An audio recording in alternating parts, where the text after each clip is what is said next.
And whatever you do, don't let it fall into the wrong hands. You guys had just gone to Zane after having negotiated with Melville for a variety of magical items and Objedar, and Mm-hmm.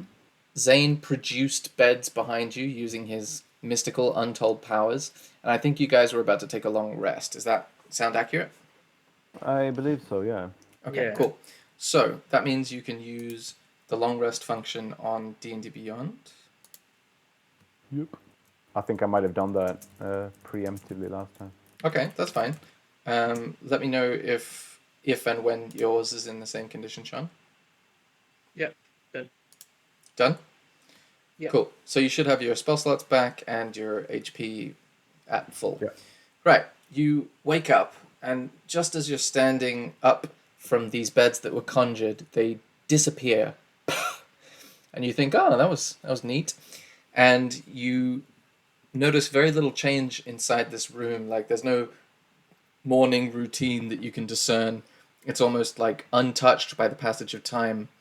And you see Zane standing behind his little window there, almost immovable, unchanged. What do you do? We wanted to try and figure out what was wrong with that the star card, right? That's and Yes. he gave us The he gave wooden us duck receipt. Yes, that's right. The wooden duck. Yeah. And then also the whatever. Who was the person we needed to go and talk to again? Well, Melville to get your card fixed. Was it Melville? He was the one that was fixing the card for you. Oh yeah, shit. That's it. But didn't he tell us to go Sorry, and that's it. didn't he send us somewhere else too? Well, he sent you to Zane to find beds, and then you just got beds. What do you mean? Yeah, no, I was just wondering because I can't exactly remember how we left it because it's so long now. He did a lot of like I'm just trying to trailing figure out what we off need to do. and talking about people and things that made no sense in the context of what you guys were talking about. Oh, So yeah. maybe you're like pulling some of that information in. How long did he say it would take him? Is he done now when we've rested? I think he said come back the next day. He didn't say at what time of the day. You're more than welcome to try your luck. All right, yeah. What do you think, Sean? Shall we just go and have a look and see if we can get a repaired card? Yeah. Sorry, yeah. I think similarly, I've kind of forgotten what our goal was. It was to repair the card, right? Or we've not repaired the card, have we yet? Well, you've No. given it to Melville to be repaired, and he gave you a wooden duck Right. receipt, and he said Yeah. come back tomorrow. And you're Okay, like, oh okay. well, okay. You've already Okay. cashed in your flame card for 7,000 gold or something, and you also Yeah. wanted to take a long rest, so you've done that. So that's where you are now. Yeah. Okay. Cool. All right. Um, Well, I want to go and have a chat with Melville then. Okay, Yeah. cool. So you guys head back to, I'll say, Rithmal and Milksake sort of follows along, still wiping sleep from his eyes, but Rithmal goes over to this other The nearest room. brothel. Sorry. The nearest brothel. Well, no, he says, yeah, I'm gonna go hang out with Jesse for a bit, see if he has some people that have some things that I might want. And deliberately vague, he disappears through the wall. And Classic. you're left wondering what that means. Okay, cool. So I'll move the rest of you guys just down the page here. Asger can go there. Milksteak can go here. Smorgasborden can go there. Cool. All right. And as you walk into Melville's chamber, you notice the same books hanging from chains from the ceiling, a variety of mystical knickknacks in the background, and I can actually add, before we continue, I can add that item for you. It was a scroll of, do you remember what it was? I can't remember what it was called. The scroll of something sword. Like Like a spiritual weapon. That's it. Yeah. Cool. All right, I will add that just now. No, I'll go up and say, "Hey, friend," and then I show him the duck, and then I just make eye contact. That's what I mean, as in like that isn't happening at the moment because I've got to add this item. Yeah, but that's what I'll be doing. Oh, that's the freeze frame. Okay, all right, that makes sense. That's really weird. You're right. I actually want to know if he actually knows what the duck means, or if he just gave me an object of random importance. Okay, well, when I asked for we will find that out in just a moment. All right, scroll up through to it. Okay, now it will appear in your inventory as such. There you go, spell scroll. And I think it'll update to the correct name, but I'm just using a sort of workaround. That's fine. I think we'll remember it as long as it's in the thing. Cool. So Hooray! as you hand this wooden duck to Melville, he sort of stops what he's doing on the nearest table and looks at it and sort of picks it up gently by the head and examines it and says, "Oh yes, the card from yesterday. All right." And he puts it over on a shelf as though, I don't know, that's the shelf it's supposed to go on. And then he goes back over to the weapon rack at the back of the room and he starts rifling through scrolls. And then he takes out the card that you recognize as having slightly more detail on it than before. And he brings it back over to you and he says, "Ah, yes, tricky one. I think he must have used the artifact on this to... Or maybe not on this. Maybe he used it on something else. Either way, I should never have let him out of here with it. In either case, it is this. Fixed? Fixed? Yeah, it's fixed now." And he hands it over to you.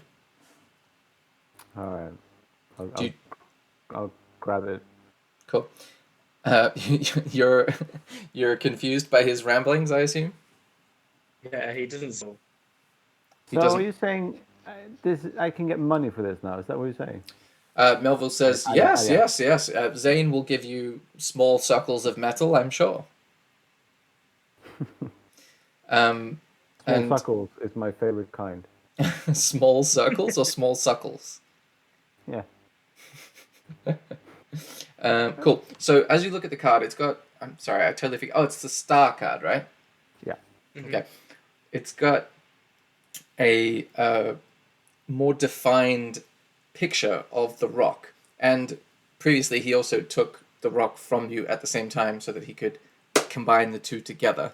And it's got a very good rendition of that, like a line drawing of the rock on the card. And it looks much more like the flame card. Sweet. Cool. And he says, yes, if you don't want to buy anything, I have many things to attend to. He's caused me no end of grief. You people, please do whatever it is that you do.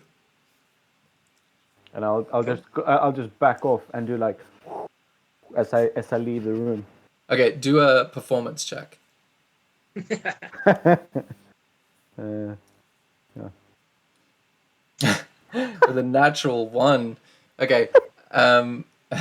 With a natural 1, you go stepping backwards through the wall, and then your heel catches on your other heel, and you just fall backwards through the invisible wall onto the ground. And he says, "Did that guy just fall through the..." "No, he couldn't have." And you hear it dimly on the other side. Okay, I'll try and jump up on my feet and go, ta-da! Well, you're on the other side of the wall now, so you don't see anything, but you hear ta-da?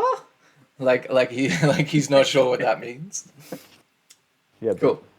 So you guys Okay. are back in Alright. this central chamber. All right. cool. I'll Shall we, go and chat to Zane and see if we can hand these the star card in, and then maybe I don't know. Maybe he's got more of these contracts for us. yeah. They're We'll go quite to Zane. fun little missions. Okay, so Zane says, "Oh, hello. Welcome. Did you have a nice rest?" Mellow greetings, friend. Yes, we did.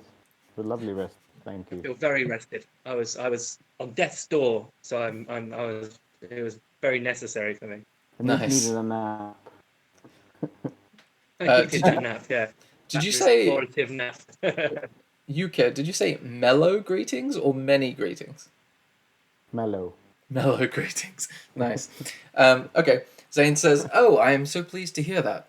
And then Zane pauses slightly as if he's listening to some arcane signal way out in the cosmos. So Talking to Zane returns his head from his sort of listening position and says, "Good, you rested well. It is nice to see you. What can I do for you?" And I'll We have a card. we have a card indeed. I'll hand over the card. Oh, excellent. So Melville was able to Okay. fix it then. You tell me, bro. I don't really know what the difference is. And he looks at it and his eyes flash a couple of different colors and he says, "Yes, this is in perfect order. Thank you." And then he hands over a bag and he says, 7,000 gold pieces. Cha-ching. All for you now. You can keep that all for yourself now. Yeah, I don't see Milksteak, do you? Yeah, well, Exactly. Milksteak is standing behind you at this point, but he seems like the most extreme form of hangover. Like maybe he stretched his druidic powers a little far, and he's experiencing like the kickback from that. By the way, how much was that thing that I bought? What the scroll? Yeah, because I remember I borrowed money from Sean because I didn't want to break my diamond. Oh yeah, I forgot about that. I think I got you guys to write it down. I would have to listen to the recording to be sure, but it was like a few. It might have been in the hundreds, like 500. I can't quite remember. I think I gave it to you. I think I was like, "Don't worry about it." All right, we'll figure it out. I'll Yeah. once we remember how much it was. But I think it was like 500. Yeah. Yeah. Anyway, Okay. I guess we split the monies.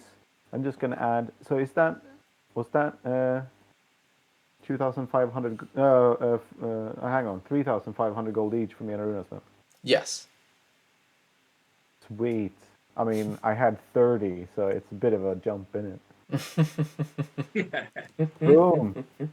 All right. So, Nice. same. Hook me up. What else you got? To where would you like to be hooked, my friend? To a place of riches Great fortune. and fortune and loot. Okay, he holds his hands out on the table and he says, "Okay, let me try something. Give me your hands." All right, I'll get Okay. in. Okay, he Give our puts hand. he puts his hands, and they're very cold, on top of the backs of your hands, and his eyes change colors a little bit, and he says, interesting. I've seen humans do this before. I am reading your fortunes. Is this how it's meant to be done?" He seems to be like asking you in the middle of his impression. You're having a laugh, bro. Well, I was trying a new impression. It seems I need to work on it some more.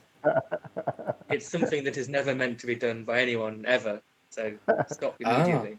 I see. Well, either way, the meridian lines have revealed to me that there are 2 cards that you could pursue in your current, and he pauses, ability levels. Would you like to hear them? Please. Yes, please. I think for you, tall orc man, the knight card is quite desirable. And he reaches below the counter and slides the card onto the table. And it's just a blank card with the letters, the word knight at the bottom.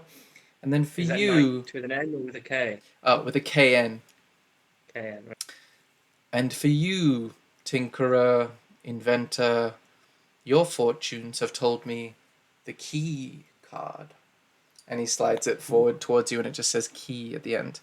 And he says, "It is not by accident that I chose 2 beginning with K." And then he pauses. "No, I'm just kidding. It is an accident." Good one, bro. And at this moment, you hear a tearing sound behind you. And you look over your shoulder to see this portal opening up in the air about 15 feet behind you. And one of those fleshy, like starfish-looking creatures comes out, and then another one, and then another one, and everybody needs to roll initiative. Fuck. You hear Zane say, "Oh, this is bad. Okay, our business will need to wait." Oh, you got a 0 initiative. Holy moly. My initiative is set to -1. Does that sound right? Yeah, if you've got a -1 dexterity modifier. It's just set at -1 as my number. Yeah, but if you look at your dexterity modifier, what is that? -1, yeah. Yeah. Wow. It's pretty bad, isn't it? I got +1. Nice. Okay, that's gonna be 0 initiative. It's pretty funny. That sounds about right, to be fair. Okay. Accurate. Eerily accurate. Dun dun dun dun dun dun dun dun dun.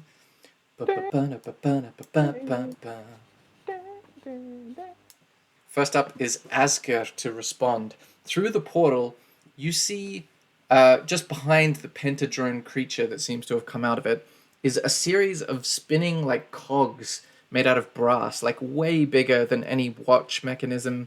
It's the most bizarre thing you've ever seen. But surrounding you in this room seems to be these fleshy starfish creatures. What do you do? Shit. They are. Am I to assume that they are attacking them? We're in initiative order, so technically that doesn't mean that they're attacking or not, but you get the sense from Zane's reaction that something untoward is occurring. They look violent, basically. Cool. Well, I'll do my Maximilian's Earthen Grasp. Ooh. On which one? Whichever is closer. Okay, that would be the one on the left-hand side of the screen. Actually, can you see the thing that I see? Yes, you can. Yeah. Cool. How do I do the draw? Hang on, freehand. So, do you see this? Mm-hmm, I do. Yeah. Cool. That is the one I do it on then. Cool. Let's see. Grasp it up. Let me cast on BTT. Mm-hmm. Boom. Is this a spell of yours? Yeah. So I need to do a strength save. Oh, with a 13, I think they save. Yeah, they save. So what happens when they succeed the save? I guess nothing happens. It doesn't say. Cool. So the hand erupts from the ground and tries to grasp the slimy, scaly, semi-mechanical body of this creature, but it manages to wriggle out of the way, making this clicking and clacking noise that's thoroughly unnerving. Do you have a bonus action or other sundry actions you would like to accomplish? I guess I want to back up a little bit into the corner here. Okay, in this instance, you could probably just move it rather than drawing the direction that it moves. Oh, yeah. Oh. Oh, no, I can't. Oh, There you go. Nailed it. Okay. Well done. Nice. Couldn't be more cowardly in the corner there. That's his style. Okay, next up is Zane. You see Zane sort of climb over the counter, very much like Terminator style, and lands with a thunk on the ground beside you. And he is going to do some cool shit. He is going to do... Okay. He is going to cast Fireball at level 3. And it requires a DC 14 dexterity saving throw, which means that he's aiming it at this creature here. Did you see that ping? Did. Cool, dexterity saving throw. Okay, so 16 means that it is a success, so that means they take half damage. So it's also a... What's the radius? 150 feet is the range, but what's the radius? Fireball radius. 20-foot radius sphere centered on a point. Okay, cool. So that means 20 feet is 5, 10, 15, 20. So it gets this creature over here as well. Oh, actually 5, 10, 15, 20. Yeah, it gets both of them, I think. Yeah, nice. Sorry, all three of them. So that means that it is going to do 13 damage to all these guys. Boom. Wait for it. You get the sense that Zane is not fucking around. No, he's not. Zane's better. Glad he's on our side. Yeah. Okay. Yeah. So Zane will then step defensively to the side of Smorgasborden and slightly in front of Milksteak and say, "We will deal with this, and then business will be concluded. That is your fortunes." And he seems to be making a joke in like a very serious tone. Next I like Zane. Next up is Smorgasborden. Okay. I'm going to try using some spells because I haven't before. I don't know what the hell I'm doing. So I'm going to do Ice Knife, I think. With spells, how many times can you use them in a game? Is it just one? Well, it's the amount of spell slots that you have. So on your spells page, you'll see a certain number of slots of different levels. Yeah. So cantrips you can use as many times as you want. First, Okay. Then you get the slots for first level, and you get slots for second level, Oh, etc. I see. Right. So you've got like 4 slots and 3 slots. You have to assign them slots before, or can I just do it now and then assign it a slot now? Yeah, no. So you like it uses up a slot. So anytime you Oh, use okay. attack level 1, it just uses it up. Kind of. It's Yeah, like like mana specific spell. Got it. knowing spells and add the slots are kind of different. Like Yuka said, the slots are mana, but you knowing the spell is separate from that. Okay, cool. So if I do Ice Knife now, that'll use up one of my 3 slots. Yeah, On the if it's a second level 1 spell, then it would use up one of your level 1 slots. Yeah. Okay, cool. Right. So I'm going to use Ice Knife. Nice. Um, Dun, dun, dun, dun, dun. do I cast on VTT? Precisely, yes. Yeah. Oh, here we go. Component, second level higher cast. And I'm going to cast it on. It seems to be telling you that. Oh no, it's telling you what would happen if. Okay, can you read the description of the spell while I do this saving throw? Yeah, sure. You create a shard of ice and fling it at one creature within range. Make a ranged spell attack against the target. On a hit, the target takes 1d10 piercing damage. Hit or miss, the shard then explodes. The target and each creature within 5 feet of it must succeed on a dexterity saving throw or take 2d6 cold damage. Okay, sweet. So with a 14, it misses the creature, but then they need to make a saving throw or take the damage. But if they make the saving throw, then nothing happens?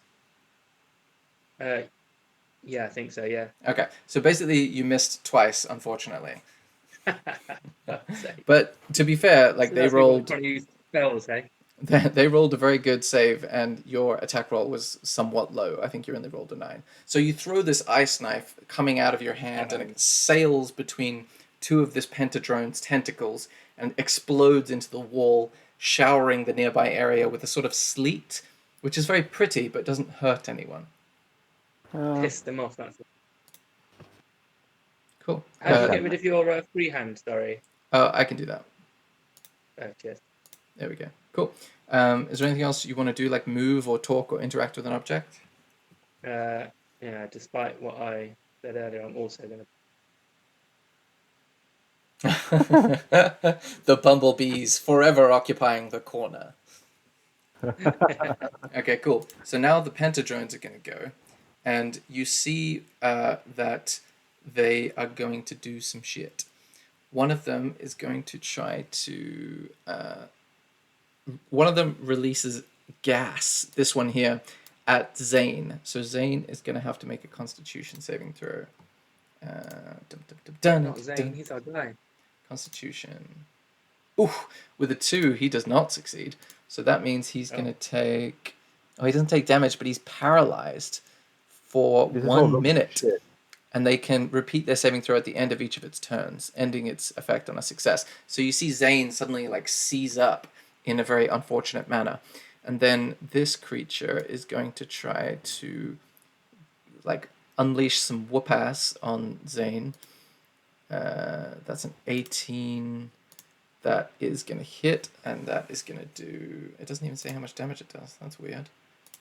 So that's going to be 1d6 plus 2. So 1d6 plus 2, that's 5, 6, 7 damage to Zane. And so one of its tentacles like whips out and slaps Zane in a very sort of unintimidating yet damaging manner. And then this pentadrone is going to try and attack Milksteak with an arm attack. Oh, a natural 20, that's going to hit. So that's going to be 1d6 plus 2. So that's 6 plus 2 is 8 damage to Milksteak. Okay, so if he was here, I'm pretty sure I know what his hit points are. So he's kind of damaged at the moment.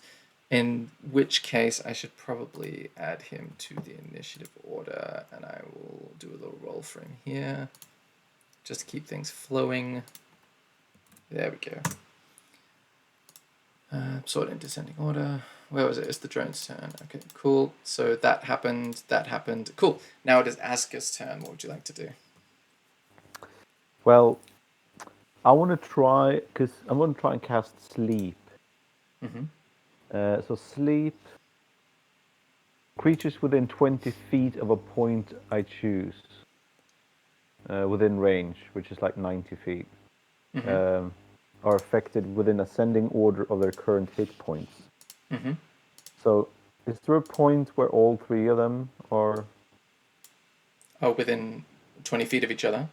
Yeah, what is it? What's 20 feet again? It's like So that's each square is 5 feet. So uh, 5, is it the 10. big square or the little square? It's the big square. So they are all within 20 feet of each other. Yeah. So basically, if I cast it on the middle guy, Mm-hmm. if I sort of cast it here, Mm-hmm. then him and him will also be affected, right? And you get to choose of the creatures within range who is affected. No, it's all creatures. I'm guessing he is affected too, is he? Yeah. Well, it depends. Is it a sphere? Is it a cube? Uh, it just says creatures within a 20 feet of a point. Oh, a point. Okay, so that sounds like a circle. In which case, yeah, Zane would be affected, but it goes in ascending order of hit points, right? So those with the least hit points get affected first, right? Uh, ascending order of current hit points. Yeah. So I suppose, yeah. Cool. And then starting with the creature as the lowest current hit point, yeah, Yeah. affected. So Blah, you blah, blah. can, with your arcane knowledge, you'd be confident that Zane looks a little bit meatier than these other characters, so there's a chance that he wouldn't be affected. Cool. Sleep away. Oh, Okay, so now you need to roll 5d8. oh yeah, I can just do that in here, can't I? Let's see. Mm-hmm. 5d8. Oh, nice. 25. Okay, so what happens is you cast it on the middle one specifically, right? Yeah. Okay, cool. What happens is this middle creature falls onto the ground and snores loudly. So I'm going to put this little symbol to remind me. But the other ones seem unaffected. And you feel the sort of arcane power rippling out of you and just impacting this one pentadrone the most. Would you like to do anything else? Basically, the mechanical reason for that is that you had enough to envelop his hit points, but not any additional hit points. I see, yeah. Okay, well, it's good to know that they have less than 25 hit points each, though. That's good to know. No, I'm okay. I'll just. Is there anything I can do to sort of try and get Zane out of the paralyzed thing? No, it's nothing. I don't have anything. You could try to help him in some way because he's going to have to make a saving throw. And if you give him the help action, but you would need to like spend your action doing that, he could have advantage on his saving throw, but you can just have that in mind for next time. Like if you decided that you were going to go, I don't know, stand next to him and slap him in the face repeatedly, try to bring him back to consciousness, and you spent your action doing that, then he would be getting advantage on that save. Okay, cool. Yep, no, then I'm done. Sweet. Next up is Zane's turn. And Zane is going to try to do a saving throw, but I just want to make sure I'm doing it correctly. At the end of each of its turns. Okay, so it's a DC 11 Constitution saving throw. Come on, Zane. Boom! Okay, he manages to shake himself off and he bends down in an aggressive, sort of wide fight stance. And he says, "Oh, I am sorry about that. I didn't see that coming. I'll be ready in a moment." And next up is Milksteak. Milksteak is going to what is he gonna do? He's gonna like stumble lamely over to the counter, still looking a bit the worse for wear. And then the pentadrone is gonna try and get an attack of opportunity on him. But with a 10, the arm just flails and slops wildly against the wall, and Milksteak manages to dodge under it. Next up is Smorgasborden. Okay, I'm going to go for a produce flame. Nice. Against which? Against bottom left guy. Does that come through? Yes. Give me 1 second. Oh. With a 7, your flame sails wildly. What is happening to me? You're just getting unlucky with the rolls. Like, you literally rolled a 2. The flame sails wildly over its pointy body and slams itself against the wall. Sorry, what was that? I guess I don't have to choose which die. It automatically, if I just press cast, it will just automatically select the right die. Yeah, it's rolling correctly. Yeah. Like if you put your mouse over the number, Yeah, you can see the 7 is 2 plus 5. Oh yeah. Yeah, Um, it's not the Wow. die. It's not the Sean, it's die. Is there Seems anything a bit else? heavy on one side. Is there something else you would like to do Oh, with your turn? No, I'm going to stay there. Okay, sweet. At this moment, you notice a figure emerging on the left-hand side from Jesse's chamber. Unsurprisingly, it's Jesse, and he looks very much less chill and surfer dude than he usually does. And he is going to do some cool shit. Okay. He is just basically going to go up to this creature here, and he's going to do some unarmed strikes in a kind of kung fu manner. So that's going to be a 9, which does not hit, but he gets attack again, and a 7. He just sort of pummels this thing's like fleshy body, but it doesn't seem to have much of an impact, like a child hitting a sumo wrestler. And or like then, boxing. yeah, exactly. And then it is going to be the Pentadrone's turn. Okay. So the Pentadrone sees that his comrade has fallen asleep, and he's going to spend his action trying to like wake him up, which I think the magical sleep, you can be awoken from the magical sleep, I think. Although it probably doesn't say in the spell. Like if you were to think so. attack the person who's asleep, they would wake up. Actually, I think the spell's description is up here. Each creature affected by the spell falls unconscious until the spell ends. The sleeper takes damage, or someone uses it. Yeah, to slap. Okay, so this thing is going to use its action to slap its comrade awake, but that means that that's all he can do this turn. And then this other drone that's just woken up, I'll say he is going to sort of look around and go, how did I... You're not sure how the expression of a weird, like, clockwork, fleshy pentadrone is how their expressions work, but you get the sense that his tentacles look confused. And then this last pentadrone is going to try and attack Jesse. And that means that it is going to be arm slapping time. Cool. So that is a 20, so that hits Jesse for 6. Ooh, 8 damage right to the face. Cool. And then this drone stands up with the rest of his... It took his action to like wake up, but then he's going to try to like take a more defensive position because he feels like he's getting in over his head. That is Aska's turn. Right. Okay. So I feel like everyone Get a beer very quickly. Oh, a beer. Yeah, I want a beer. I do have beer. It's just not cooled. That is very frustrating. Do I care really? I might not care. It's on top of the fridge, which matters, right? I was going to use jump and see if I can jump over them. But it actually just triples the jumping distance. It's not like... I can't do like a matrix jump over them with the spell, can I?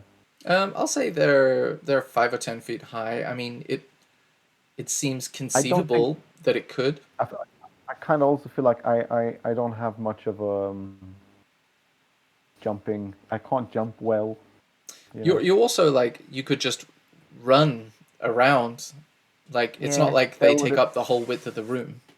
I kind of wanted to jump over them and do a flip midair and then land like Blade on the other side and then shout something cool. I'll say if you do a successful like acrobatics check, then we can make that happen. Oh, badass. Okay, so I cast jump. Mm-hmm. Okay, so that's one. And I'll say because you're casting that, you get to roll your acrobatics check with advantage because you literally have magically enhanced jumping. Cool.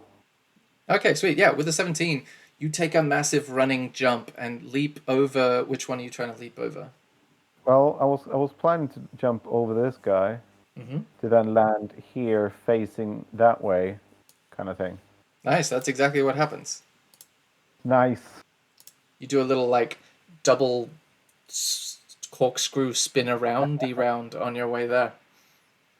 Because I'm thinking we'll surround them, right? And then we get to roll with advantage because we keep rolling shit. So I want to flank so that, Yeah. you know. So I'll do like some. I'll spend my bonus action to do some shouting or something like a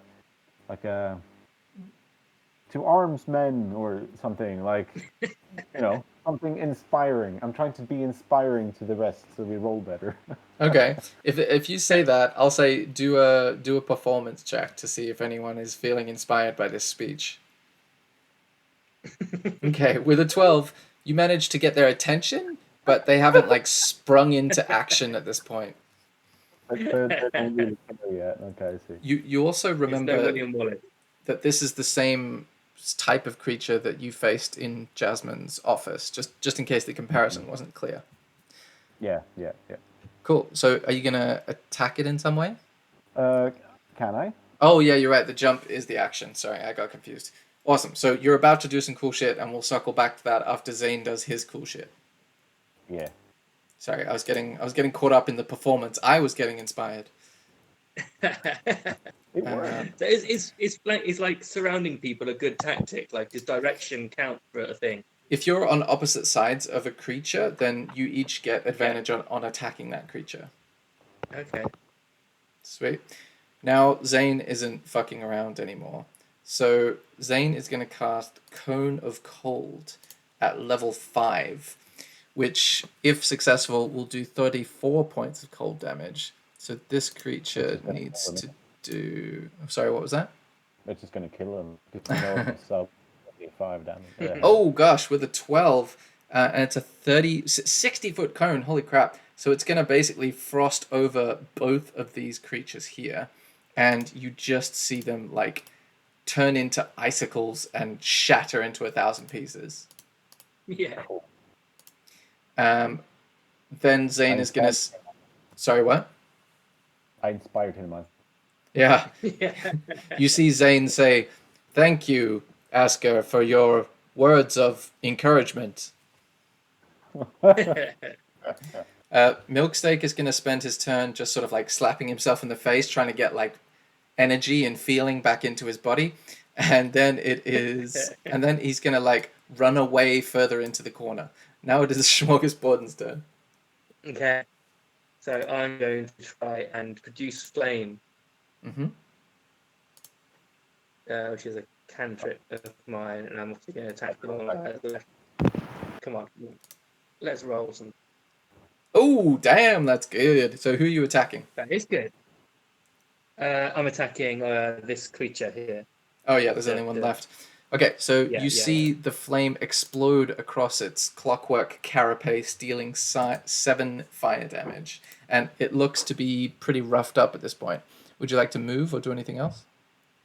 No, I'm going to stick there. I'm happy there. Sweet. Next up is this thing's turn. This thing looks very anxious and is basically bolting towards this portal that I've been trying to draw here. So that means Zane and Jesse are going to get attacks of opportunity. So firstly, let's do Zane. Zane misses horribly. And now we're going to do Zane to see if Zane can do better. He's going to do... Ooh, he does do better with a 19 with his dagger that he just plucks out of nowhere. And he's going to roll a d4. 2 plus 2 is going to be 4 damage. So he takes a big slice out of this thing, but he doesn't manage to kill it. And you see it disappear through the portal that it came through. And you watch as the portal slowly starts to shrink. So we're out of combat now. Does anyone want to do anything? You see Zane say, "Oh, those bloody things again." And he starts to walk back towards his counter as if that's all he's programmed to say. That fight was looking speech. That was looking pretty bleak. They were nasty, and then that speech, and then just literally 3 moves later, gone. That was. It was all the inspiring speech. stuff. That's why you want Inspiring to stuff. in the troop. You know what I mean? 1 sec. Hang on. What did he say? That's why you want who in the troop? The former, I think. Speaking of performer, I'm just about to start mine. Yeah, so I think we should get up and ask what the hell that was all about, because that was not comfortable to me at all. Who are you asking? Zane, let's just get up. Zane.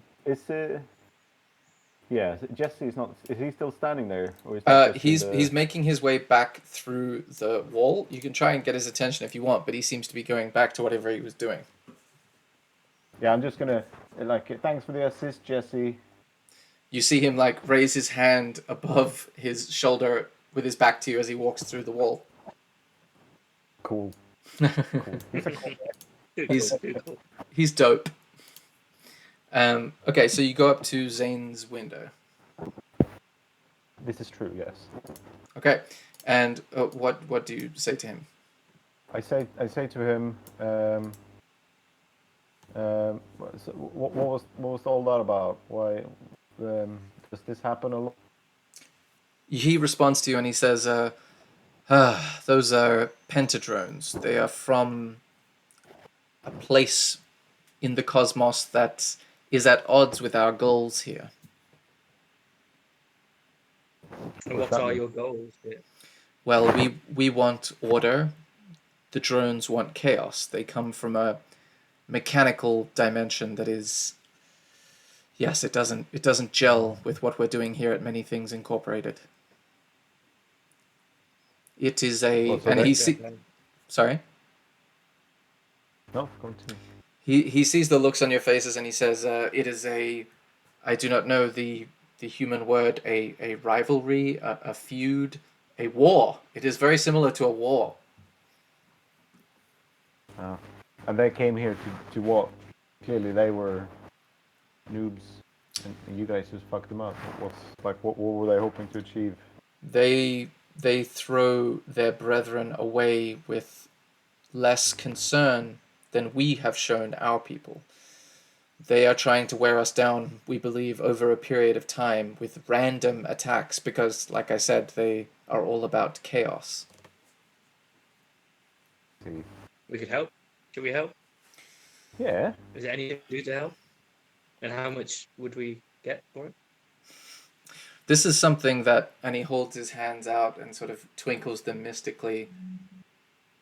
Perhaps soon, but this is not something that One-Eyed Jacks typically take on. We would need to speak to Jasmine about that assignment. So we would need a promotion, is what you said. This word is similar, but it is... we have no word for it. We would need to invent something new if you were to take on this responsibility. And it is not up to me. Fine. All right. Well, let us know when you need our help, yeah? And then I guess we have our cards in the meantime. Did we actually take the cards, or were we mid-talking? I think you took them, and then it happened behind you. Yeah. Cool. Okay. So... what do you do now? I feel like we should go and see if we can get these. Yeah. So I'll tell him that it's a standard rate for the cards. Like we get the pay. Yeah. Oh, like what is the rate? Yeah. It's different depending on the card, or. Do you ask Zane this or me this? Yeah. No, him. Oh, he says, the rate is based on your abilities, and we have assessed your abilities to be 7,000 gold pieces in worth. It is good. Soon you may grow, but at the moment, and his eyes flash different colors, yes, this is the same. It is not on a per card basis, but on a per One-Eyed Jack basis. I see. Okay. Well, that's cool. Okay. Well, then... Shall we go to do one of our cards? Yeah. Joint venture? Yeah, I think so. We should at least get started. I think... what was that room? What was what? Key? Where was that room with the... Was it Jesse who who portaled us away? Yes, it was. Shall we... actually, I kind of want to go and have a little rest again, just to get my my spell slots freed up before we head out, if that's okay. Sure, you guys. I mean, it's the middle of the morning, so you'd be sleeping during the day and leaving at nighttime. I'm fine with that. How are you Cool. about that one? How do Yeah, you was that feel a about? short rest? Well, no. In order to get your spell slots back, unless you're a certain class, you would have to take a long rest. Okay. Like for Asker, for What example, his spell slots would recover, I think, on a long rest. and what's the kind of repercussions of doing a long rest? Do you look like you could Well, just do it? you're in a safe space at the moment. So, well, Yeah. it's a space you thought was safe. It's the kind of rest that is less likely to be taken in the middle of like a dungeon where you could just get attacked at any time. But it does mean, like I said, the repercussion would be it would be nighttime when you left here instead of daytime. Okay. That's okay. Let's do it. Cool. Right. It'd just be good to have all my spell slots before we leave, I think. You see, Yeah. you turn to Zane, and like just as you're about to say it, he lifts his hands and conjures the same beds that you guys were sleeping in before. Neat. Sweet. Is it made or is it way we left it and make my bed? No, it's perfectly made. Nice. Excellent. It smells like peppermint. Cool. So Ooh. you guys can do the long rest and recover the stats that are described.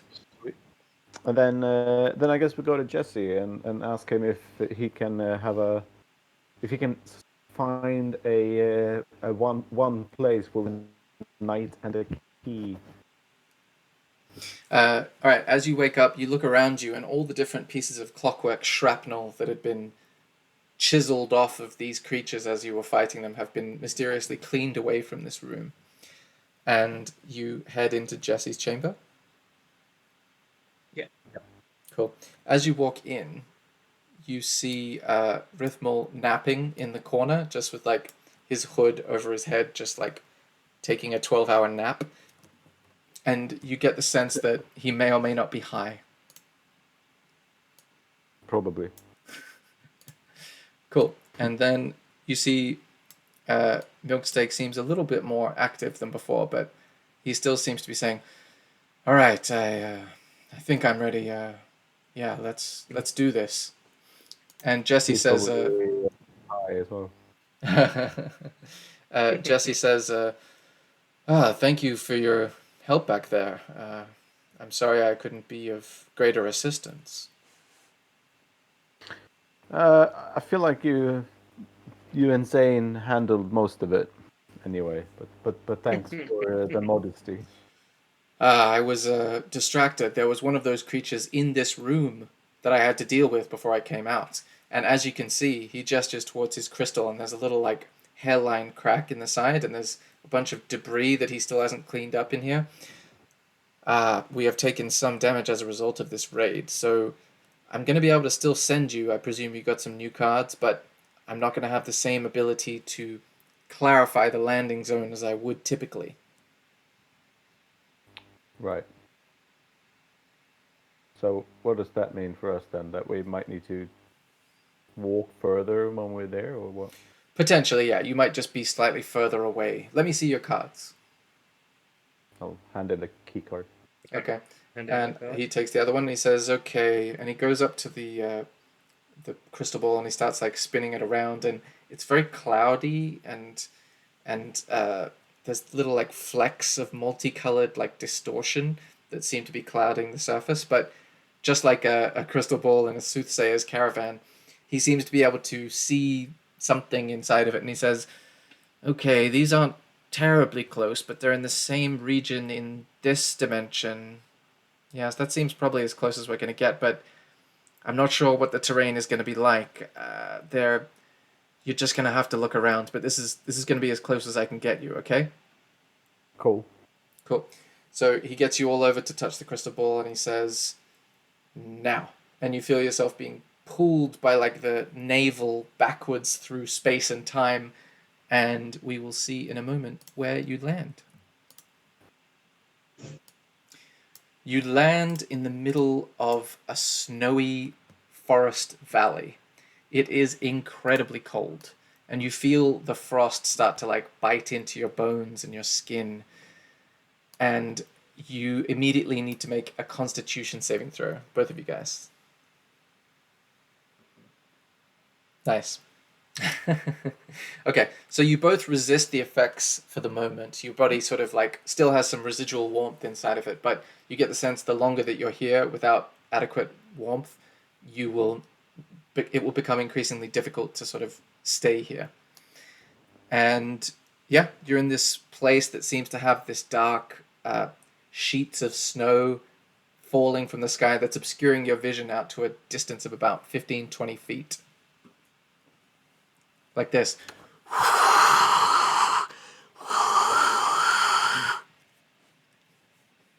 I think most of that was cut off because it detected it as noise. Yeah, that's disappointing. wait. What about this one? No, It's disappointing. quite good though. Sorry. Yeah, I mean, I feel like I still felt like I was there. Yeah. So okay, so Okay, What- shall we? How do we know which way to go? I'll hold up Are there my any card, tracks? see if it just wave it around a bit, see if I have any pings of pool. Yeah. Anywhere. Okay, so you're doing that, and you said you were looking for tracks, Smorgasbord? Yeah. Okay, Yeah. so you can make a survival check, Smorgasborden, and Asker can make an Arcana check, please.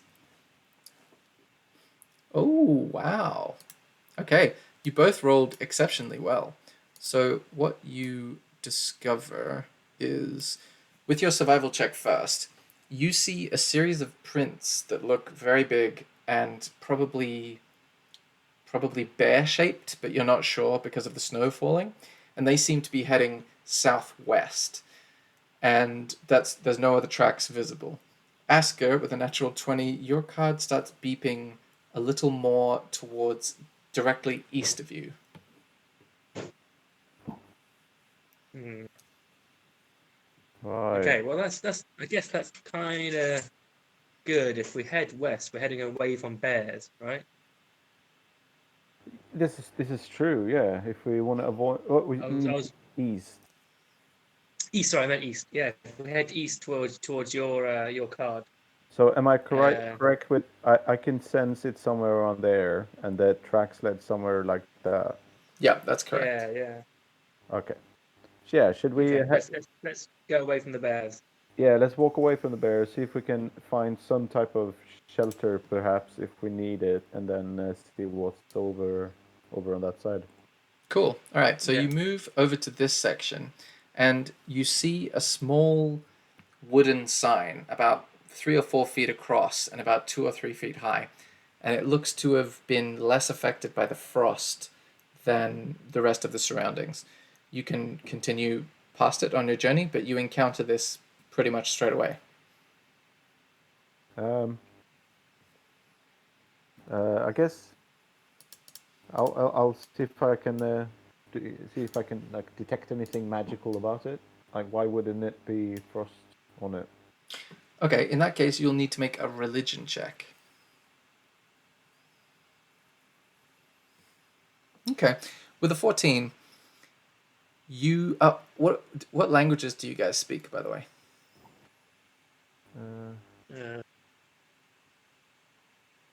Common, Druidic, and Orc. Mm-hmm. Common, Draconic, and Gnomish. Okay, so you see a script written on this sign that you don't recognize the language of, but you recognize with your 14 religion check some of the scrolling and some of the patterns around the outside of the sign. And it reminds you of a sort of like divine, like religious group, but very old and not something that you encounter on a day-to-day basis, but you get a sort of divine vibe. Oh. Does it look like there's? And is there anything like below the surface? Is it buried in the snow? Is that You can see below? you can dig through the snow if you like, but you can just see 2 wooden posts coming out of the snow. Okay.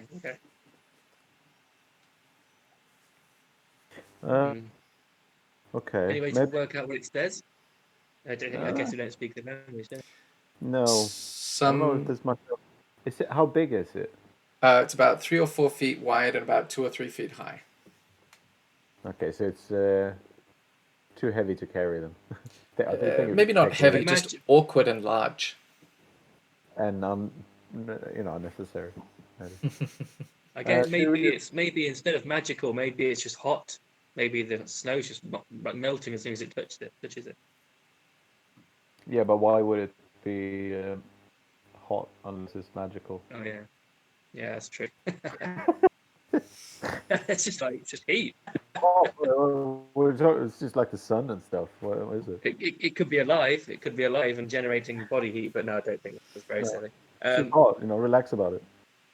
Um, shall we just continue like past here then in between the trees, or is this a Yeah. road Yeah, you or see path? the faint outlines of a path beneath the snowfall that resembles that path. Okay. Should we follow the Yeah. path? Let's follow the path. Yeah. Okay, cool. Cool. You guys travel for about another hour or so. So I'm going to need you guys to make another Constitution saving throw to resist the cold. Oh, I'm better. Okay, so Yeah. Smorgasborden, you managed to shake it off with your orcish bulk. You're a half-orc, right? Yeah. Yeah. Whereas Asger, you start to feel the cold biting into your skin, and you have a point of exhaustion, which means that you basically have disadvantage on your ability checks and saving throws. So not your attacks, but if you need to do like an intelligence check or a dexterity saving throw or something, it's at disadvantage as you're like shivering like this. I see. Just let me check my notes for a sec while you guys can say something. Just thinking if like something I can do with keeping warm. Could get a Can you turn into an animal? Like do you have any no. animals that are cold-blooded or whatever? No, I can't really. It's not really my jam. Animals. I'm a Mm. sorcerer, not a druid. But maybe I can see if I can invent something. I am an inventor after all, and a tinkerer. So maybe I can build something out of my bedroll and some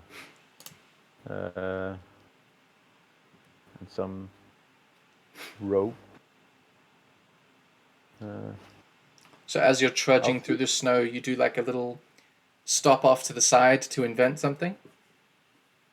Yeah, I guess I just want to see if I can sort of pad my clothing a bit. If I can build something that like a, and not just wear a blanket, but if I can improve it with my tinkering abilities. Yeah, you can make a tinkering check, which I think because you have tinker's tools, right? I should have, yeah. Yeah, so your proficiency bonus is +2, and what's your dexterity or intelligence bonus? My dexterity is +1 and my intelligence is +2. Okay, so you'd be using intelligence for this, I think, because tinkering. I'm pretty sure that's how it works. So you just roll a d20 and you add 4 to the roll to see if you can successfully craft this improvised puffer jacket. Okay. Let's call it a wrapper check. Okay, so you rolled a 13, and I said you add 4 to it, right? Yeah. So that's a 17, yeah. You managed to take your bedroll and basically render it completely unusable as a bedroll, but you managed to make quite a fashionable, well-tailored jacket out of it. So after about another hour or so, you get the sense that the exhaustion will wear off as you warm up again. So you've begun the healing process. Cool. Good job. Nice work, Alright. guys. And as you walk for a little bit longer, sorry, at the end of this hour you've walked, you start to see an unusual sight. Cool. So what you see is, as you approach, I'll say, I mean, again, we're looking from the side-on view, so your icons wouldn't really look like that, but use your imagination. You basically come across this series of weird valleys and little plateaus that all kind of sit together in this weird semi-natural, perhaps man-made formation. At the top of the highest of the different weird mounds, you see a huge ice sculpture of a raven. And surrounding that sculpture are a series of other weird kind of mounds of snow or perhaps ice. And surrounding the statue in the center are numerous perches filled with ravens. So each perch contains probably like 10 ravens, and there seems to be 6 of these perches, and they all just seem to be sitting there, motionless. Shall we just melt the giant statue? Is that a bit aggressive? Whoa, this is someone like you, Sean. I know. I'm learning after last time being like too gentle. Actually, I think last time I was trying to do the same, but everyone just kept jumping on people and stabbing them in the eye and shit. Yeah, exactly. everybody make a perception check. Because you've got the basics, but I want to see how much detail you can actually observe from this distance.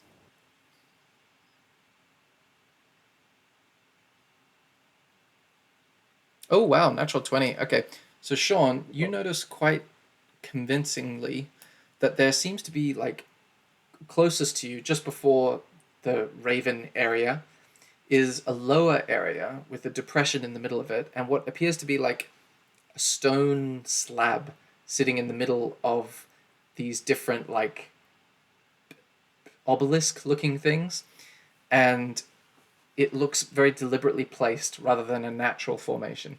Asker, you notice that the ravens occasionally like step from foot to foot, so they're probably alive rather than really well carved carvings of ravens.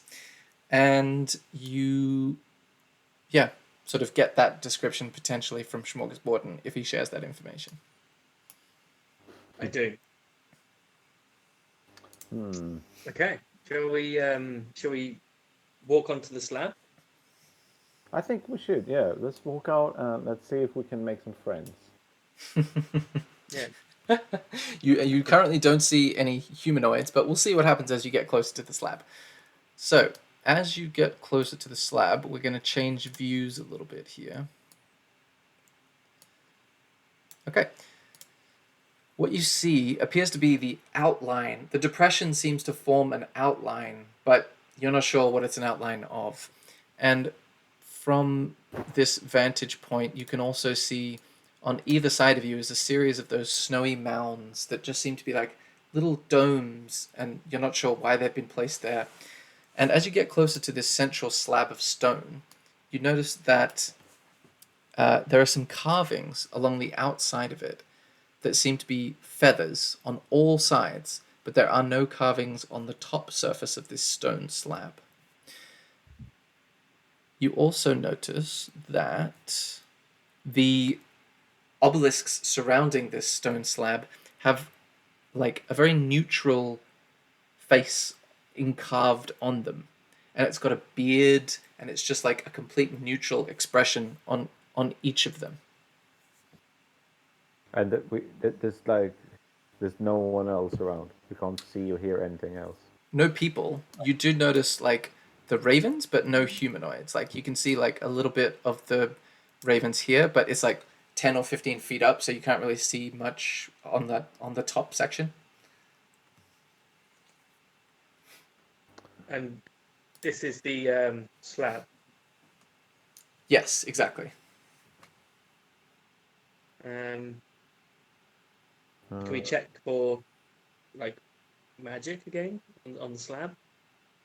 Yeah, can we? Is that how it works? Can we just like roll an Arcana check to see if you detect magic, or do you need a detect magic ability? Well, detect magic, the spell, would give you more specific information and more definitive information. Like it would tell you absolutely, without a doubt, whether there is magic and what school that magic comes from. If you do a check, you may or may not determine that, and it will be much more vague contextual information.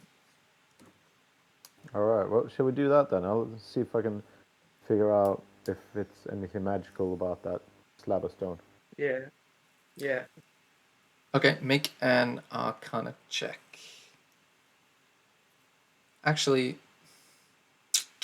Actually, no, that's a good roll. That should tell you at least something. Okay, so with a natural 20, you're also making a kind of check. Oh, you both rolled pretty well. All right, so what's Sean's class again? Sean? Class, is that like half orc druid? Is that what that means? Oh, druid. You're a druid. Okay, cool. So, Asker, you notice that this stone slab definitely has some arcane. Well, it's not arcane per se, but it has definitely a magical property to it. But it is outside of your school, like your study. It's kind of similar to the sign that you noticed at the beginning of this area. It has a more like divine quality to it. And Smorgasborden, you notice with the 19 that these statues around the outside, they aren't magical. Again, they have some other significance that is probably beyond the physical. So you can both make religion checks to try to get more information. I love saying the phrase beyond the physical. Okay, wow. All right, Smorgasborden is a little chilly at this point, and he's letting that distract him from what he's doing. So he just kind of goes, I wonder if under any of these statues there's a little jacket that I might wear. But Asker, after fashioning his very warm jacket, seems to be able to maintain his focus.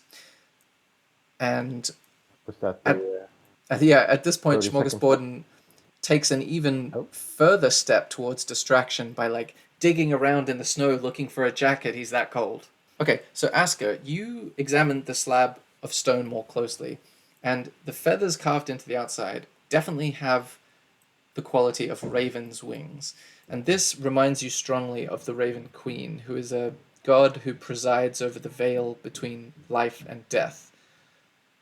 And therefore you get the sense that this site must be strongly associated with her and her dominion.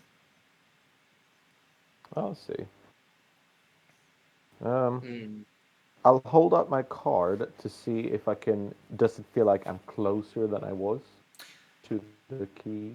Your card is flashing much more quickly than before. Should I take my card out and see if it's nearby at all? Yeah, you can. And it appears to be flashing more than it was at the beginning next to that wooden sign, but not super flashing like Asker's one. Well, that means that we're probably on the right path towards yours as well. Just be a bit further on. Yeah. So maybe if yours is a key card, maybe the kind of imprints of the feather. Maybe we need to kind of unlock. What did you say, Sean? How do you mean? Maybe the imprints of maybe the indents of the feathers. Maybe we need to fill that with something. Is that what as the key, or maybe there's like some words we could say? Maybe the words on the sign before would unleash something here, but we don't know what it says, so we can't. No, can't really speak it. But if she is like the keeper of life and death, then maybe filling the thingies in with blood is a thing. That sounds like a thing. Sacrifice some ravens. Oh yeah, I was thinking like Aruna's blood, but one of the ravens is called.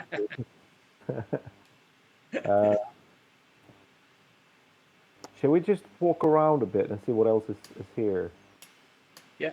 Just to explore the immediate surroundings a bit more. Oh, I've just drawn again. Yeah. Cool. Do you guys want to go in which direction? I'm just wondering what's this up here? Is that a little bone? Give me 1 second. Oh, a bone. No, it's a perch. It's a perch upon which the ravens are perched. I see. So that's a perch. But if you walk around closer to that area, you'll see that you're up on a little raised mound, and where the ravens are and the statue is another raised mound above you, and you'll see that it kind of continues to curve around in this direction, and I'll say that means you guys have probably moved over here.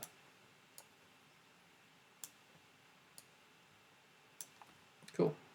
What would you like to do now? Shall we try and make our way to the giant statue? Yeah, I think that sounds like a good plan. Okay. It's pretty easy to make the check, but you'll need to make an athletics check to climb up like the slick, snowy escarpment. Oh, Oh wow. With a natural 1, Smorgasborden falls down and then falls down another level, sustaining no. 5 bludgeoning damage as your body thumps into the semi-hardened ice on the bottom level. Oh dear. I mean, each level is only 5 feet. You just did a particularly bad job. And with a 6, Asger also falls, landing just on top of Smorgasborden and sustaining no damage because Smorgasborden cushioned his fall. Thanks, bro. And I Happy pat to help. Happy to help. all right, should we try again? Do we Go have for to it. I think roll we again? try again. The check is slightly harder than before. Oh no. Okay, Smorgasborden manages to scurry up much more competently, but Asger falls, sustaining 6 bludgeoning damage. Holy shit! Shit. What in the fuck? Your fingers are still struggling to. Well, technically you don't have exhaustion anymore, but your fingers were still struggling to get grip on this slick surface. But Can you set up down a rope or something short to help a I was brother just out? thinking, like, is there anything I could do? Because I'm quite strong, and you're quite small. Yeah, I mean, surely you have rope, right? Let's have a look at my equipment. Like all adventurers have rope. Yeah, I've got rope. I'll use the rope. cool. So 50 therefore, feet. Is that long enough? yes, you can make your check with advantage, Asger. Athletics, yeah. Mm-hmm. Nice. Do I, Oh, wow. do I need to do anything with my rope? Do I need, or is that just? I'll use it? say your strength is kind of like you don't really need to make a check to be able to hold it for this guy. All right, you barely managed to climb up this thing. It takes you about 10 full minutes to climb to the top of this thing, but you managed to make it to the top. God damn it. And you're puffing furiously by the time you get to the top. Well, at least I'm warm, right? That's true. You're very warm, Yeah. sweating even. True. Yeah. And what you see Brilliant. is a statue about 10, 15 feet high of this sort of like stylized raven carved from ice and snow. It's kind of hard to tell which. And then a series of 6 perches surrounding the outside of this mound, each containing about 6-10 ravens. And in the middle, something that you weren't terribly able to see from down below, is that surrounding this raven statue is another 4 obelisks with that very neutral, grandfatherly looking expression carved into each of them. I'll go up to one of the granddads and sort of put my hand on it, see if I feel anything. It feels very cold, even colder than the surrounding environment, but you don't get any other sensation from it. All right. I'll walk over to that one then and do the same on that one. Does it feel the same? It feels and looks identical. Like each one of these things seems like a duplicate, just placed in a different area. I'll hold up my card here and and walk up to the statue, just to see does it feel like it's reacting? It seems to be flashing at about the same rate that it was next to the slab. It doesn't seem to have got faster or slower. Okay, so it's not in the statue itself necessarily then, okay. How about I'm going to try looking directly into the faces with my face. Okay. Make a religion check. Okay. With a 16, you get a humbleness from the statue. The neutral expression seems to convey to you a humbleness. It's just this weird feeling that washes over you.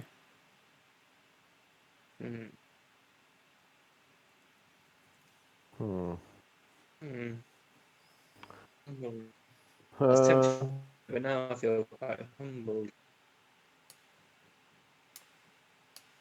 What about standing on one of the platforms? Shall we try standing on the platform? Stand on which platforms do you mean? The perches that the birds are on. Yeah, I was thinking, should we like mess with the birds and see what happens? Yeah, yeah. It's time for a bit of we've been kind and walked and observed. I Let's feel like we've been respectful. yeah. I'll shoot a little firebolt up on the one of the perches, Okay, which like perch? that one. Okay, cool. So you can make an attack roll. It's a 15. That hits for 7 damage. Okay, so what happens is you send a firebolt into this swarm of ravens and significantly diminish their numbers by 7 damage. And then you see the swarm takes flight and starts to attack you. So that's roll initiative. That was always going to happen, wasn't it? I mean, it's inevitable, isn't it? So you see the icon, the swarm of ravens takes flight and immediately attacks Asker, pecking at you with just this series of beaks, and that has a does a 9 hit you? My armor class is 14. No, so the pecks just sort of pepper your armor, and it sounds very unnerving, but it doesn't do damage at this point. But they can also occupy your space, and Whoa. okay, so they're sort of like they're swirling around you in a kind of like cyclone of ravens. Next up is Asker's turn. Right. Well, then I guess. I guess I want to do like a poison spray then. Hang on. Sorry. What the hell? Why is it not? Get away. Yeah. I want to try and do poison spray because that could. That's not just towards one, right? So I can like just aim it towards the swarm and hit stuff. Yeah, That's totally. the idea. So let's see, I'll do that. Okay, so they need to make a con save, which they succeed. So what happens on a success? Do they take like half damage or something? The creature must succeed a Constitution saving throw or take damage. Okay, so it doesn't seem to affect them. They seem to like fly out of the way, and the various like rivulets of poison go in between the gaps of this weird bunch of ravens. Is there anything else you would like to do with your turn? No, I'm right. Okay, cool. Next up is Smorgasborden. Okay, I'm just looking. I think I've got some sort of like bonding with an animal thing. Check. Quite possibly. Why didn't we start with that? I should have thought about this before, shouldn't I? Before we attacked them. Before I shot a firebolt into the house. Beast bond. Here we go. So you establish a telepathic link with one beast you touch that is friendly or charmed. Can't do it to ones that are annoyed. They were friendly until we attacked them. You guys are still finding your feet as one-eyed jacks, it seems. This is why we're so cheap right now. I'm just going to go for an unarmed melee attack then. Can I talk? So if I do like produce flame or something else, because they're so close, would they attack? You would be at you'd be at a disadvantage to use something like a ranged attack, like produce flame, because you're right next to them. You're within melee range. So melee range, I can attack the ravens, but not Asker. Yes. Well, yeah. I mean, you could attack Asker if you wanted to, but I don't see why you would want to. I mean, I see. Okay. I can think of many reasons why, but I'm happy with all. Okay, I'm going to do a melee attack on the raven. Go for it. Do I need to get myself closer? Am I already close enough? No, you're close enough. Okay, with a 10, your unarmed strike just flies straight through them like a school of fish. They just seem to fly out of the way of it and then fly back. Oh, these guys are pretty tricky. Is there anything else you want to do with your turn? Basically just move, isn't it? So I'll stay there. Okay, cool. You also have things like interact with an object. You could speak. if you have a bonus action, you could do it, but bonus actions tend to be pretty specific things. Oh yeah, here we go. Flame Blade is my only bonus action. And I think that's probably, once you've already cast it, it can be used as a bonus action, so Right, that right. probably wouldn't apply. But it's good to know. Okay. Next up is the Swarm of Ravens. The Swarm of Ravens is going to try and beak the original attacker because Smorgasborden hasn't really distracted them in any way at this point. So this is a 13. I assume that doesn't hit you? No. Okay, so their intensity has almost increased as they swirl faster and faster around you, pecking at the hardened leather of your armor, but being unable to penetrate at this point. Next up is Asker. Right. You know what? I'll try and cast sleep, Okay. like where they are standing, Mm-hmm. so that I don't know how much HP a raven has, but maybe we can put loads of them to sleep. Mm-hmm. It's my plan. Go for it. I'll just See, do that, so we have the information, and then I'll just roll the die. 5d8. Nice. Okay, with a 23, you move your hands in a sort of conjuring manner, and this weird ripple goes through the air and envelops the swarm of ravens, and they all just fall to the ground, gently breathing their little feathery bodies up and down. Good job. You can both make a, I'll say, perception check, please. Oh, wow. With a natural 20, Asker, you notice something you hadn't noticed before. Surrounding the bodies of the now unconscious sleeping ravens are a series of black feathers that they must have dropped in the hubbub of flapping around that stand out quite starkly against the snow, but nothing else seems to have changed. And Smorgasborden, you notice the feathers as well, but they don't stand out to you quite as starkly because you weren't paying as much attention and you're slightly from a different angle. I'll go up and pick up one of those feathers then. Okay, it feels smooth and very silky, feathery. Should we try placing it against the feathery Yeah. feather thing icon indentation? Yes, let's do that. Which feathery icon indentation? The ones that are on the in the 4 pillars. I think don't they have like a feather? Ping the place on the map that you're referring to. Sorry, yeah. Don't these have? No, the only thing that you've seen that has feathers engraved on it is this slab down here. Oh yeah, of course it is. Yeah. Okay. Well, we just do we want to go back down there then?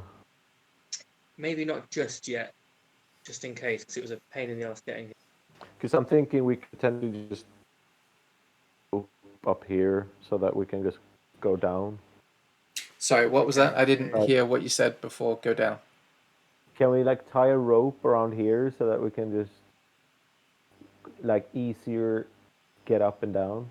Yeah, I'll say because you've actually scaled it now, you know how to do it. So with the aid of a rope, it would be you wouldn't have to do a check to do it again. Okay. Cool. Let's go down. Yeah, let's go and try and put a feather. Just to see if it reacts at all. Yeah. Okay, so you're gonna put a feather where? Don't know, just on top of the indented feather icon in the slab. Like on top of the slab that's smooth and has no engravings? No, so on the sides, I think you said it had a symbol sorry. of a feather. It's thousands and thousands of feathers engraved, tessellating around the outside, and on the top is smooth and featureless. Let's put it on top then. Yeah, let's just stick it on top. Okay, you place the feather on top, and the wind that you were hearing before suddenly stills, and a bright white blue light seems to shine above on that platform that you were just on at the top, and you also notice that this blast of cold energy emits from the stone slab in front of you, causing you both to take 3 cold damage. God damn it. And you can do whatever you want to do. So what did all that mean? Yeah. Like, that was clearly some shit, right? Like, what Yeah. what just happened? I can't work out if it was good or bad. If it was like a good thing and we shouldn't be near when we Uh, do it. Both of you can make a perception check. Okay. You both barely noticed, just because it was so still, because the wind had completely silenced during this moment, that in the direction of that white blue light that sort of glowed somewhere on the top section, you heard this tiny sound like crunching through snow, or just something like disturbing snow in that sort of crunchy way. Hmm. Okay. Shall we head towards that? We'll head towards the light. Yeah. Go and see what's Yeah. over there. Yeah, let's do that. Cool. So you climb back up to the top platform. Yeah, to wherever that light sort of. Cool. You notice at the foot of the statue is a long silvery blade that wasn't there before, like a long sword. All right. No. Go and have a look at it. I'll pick it up and see what it is. Okay. It looks very finely made, and it's very sort of cold to the touch. It's got a blue gem in the very bottom of it, the hilt, and it has this power radiating off it. You can make either an Arcana check or a Religion check. It's up to you. Okay. Wait, which one is the one that you just? Oh, you both made different ones. Okay, Aska, you understand the nature of this sword quite quickly, and as you sort of like reach out your consciousness to try to figure it out, your like arcane intuition, it suddenly emits a bright light in a 10-foot radius around you, and an even dimmer light beyond that, and you realize that this weapon is called Frostbrand. And you should be able to see it in your either on the screen or in the little notes section. So Yeah. you also notice that your card is flashing incredibly quickly now that you're next to this sword, Asker, and it seems to be a very powerful item and likely what the card is asking you to get. All right. Well, I guess I'll Yep. do my thing with the card then. Okay, cool. You hold your card out to it, and it sort of disappears into grey mist inside the card, forming a picture of it much more definitely than the previous one that didn't work very well. And that is where we will end the session. Ooh. Even though I'm a little bit disappointed that we didn't get to keep the sword. Well, I I mean, guess I could have, I suppose. yeah, I mean, this is your world. You can make whatever choices you want to make. What I was gonna say is make a religion check just as a parting comment. Okay, Aska, and okay, you both get the clear and distinct sense that the Raven Queen is pissed at you, but you fulfilled the criteria for this boon to be granted. So it's kind of like when a parent is really annoyed at you, but they let you go on the school excursion anyway. So I'm guessing she is upset because we fucked up her birds. Yeah, I mean, gods are annoying like that. They expect you to know how their rituals work, and they don't. They work in mysterious ways, you know.